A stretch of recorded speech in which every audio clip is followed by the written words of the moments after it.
I'm joined now from Sydney, Australia by Lisa Blair. She's the fastest person to sail solo, non-stop and unassisted around Antarctica on a yacht, and she holds 5 world records. Lisa, good to have you on the program. You, of course, have a lot of experience at sea. You've conquered the remotest place on Earth, Point Nemo, and you've survived storms at sea. So just take us through what these 5 people are going through right now, a journey that started as a high with lots of excitement, but now a possible fight for their lives. Yeah, it's with these sorts of projects, you do understand the risks of the challenges that you're going to possibly encounter, but you really hope you never have to face one of those. And to be heading out, you'd be so excited and just so thrilled to be going on the voyage. And who knows for them how long into this loss of communication that they've actually realized that they've got a problem, or if they've realized it at all. But expecting that they have understood that they've got a situation that they're dealing with on board the submarine, then you're going through all those sort of recovery options, your redundancy plans, and you're trying every possible scenario. But you're also trying to just keep yourself calm and apply logic to the situation and not allow yourself to get sort of carried away by the emotions that a trip like this could, or a challenging situation like this could bring out in people.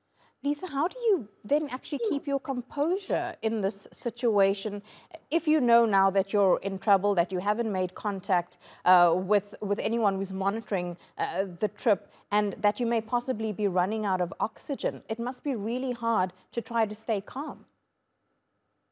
Yeah, I'm sure for the passengers on board, it'd be quite tricky. I'm expecting that the crew on board the submarine have had plenty of training leading into this, and they would be trained in keeping the crew calm, much like an aeroplane does in an emergency situation. But in theory, like the goal would be to give them jobs and to keep everyone busy so that you're not getting too much time to think through the situation, and you're just focused on solution orientation and really just how can we collectively as a team work together to get ourselves out of this situation. So here's hoping that that's what's taking place on board. Yeah, we're all keeping fingers crossed that that is exactly what's happening. But as the search continues for the vessel and the 5 men on board, what are the challenges that rescuers are now facing as they try to bring them home safely? Yeah, look, I mean, it's a huge search area that they're going to have to be, undertaking the search in. And it's not just surface level searching, it's also all the underwater patterns. The ocean currents work differently at different depths of the sea. And so unknown to us is what depth of the ocean that this submarine is actually at. And so that makes forecasting the direction of drift and current and those sorts of things quite tricky. And then you've got the surface weather that the rescuers will be dealing with as well in those conditions out there.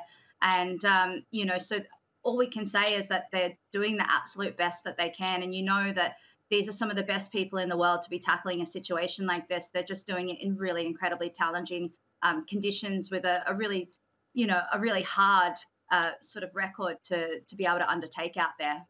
Lisa Blair, appreciate you speaking to us and your expertise on this live there from Sydney. Thanks, Lisa.